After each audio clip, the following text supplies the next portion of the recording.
नमस्कार, देशकाल प्लस में आपका स्वागत है। मैं हूं मुकेश कुमार। दोस्तों, हम अक्सर सुनते रहते हैं कि पश्चिमी देश चीन को खतरा बताते हैं।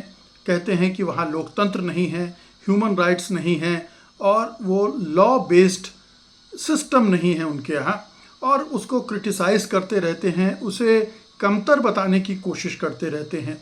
लेकिन क्या कभी आपने देखा है कि तीसरी दुनिया के देश चीन के बारे में इस तरह की टिप्पणियां कर रहे हों, बल्कि उनका रुझान चीन की तरफ ज़्यादा क्यों है? क्या कभी आपने इस पर विचार किया है? आज मैं इस पर चर्चा करने जा रहा हूं, और इसका आधार है ब्रिटिश के एक अर्थशास्त्री हैं, जेसन हिकेल।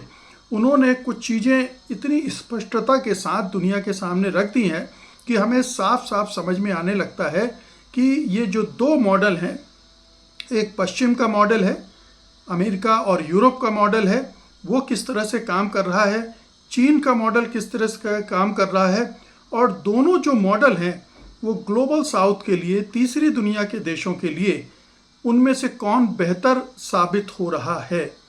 तो आइए चर्चा की शुरुआत करते हैं। पहले समझते हैं कि पश्चिमी मॉडल है क्या। पश्चिमी मॉडल क्या है? पश्चिमी मॉडल पिछले 5 सालों से इस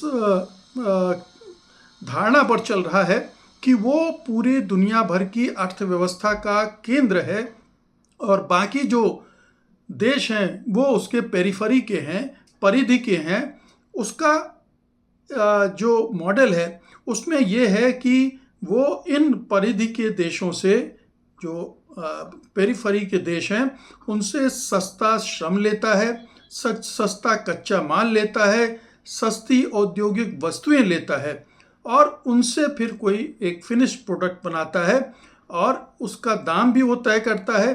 टेक्नोलॉजी उसके पास रहती है और जो उसके वित्तीय संस्थान हैं वो इस पूरे सिस्टम को चलाते हैं, और ये सिस्टम बना रहे, ये मॉडल चलता रहे, इसके लिए पश्चिम ने दुनिया भर में अपने सैन्य अड्डे बना रखे हैं कि कहीं से कोई विरोध अगर उठता है तो उसे कैसे कुचलना है।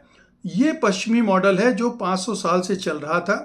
लेकिन जब ये एक साम्राज्यवादी मॉडल है, जब देश आज़ाद होने शुरू हो गए, दुनिया आज़ाद हो गई इस औपनिवेशिक राज से, तो ये मॉडल थोड़ा सा बदला।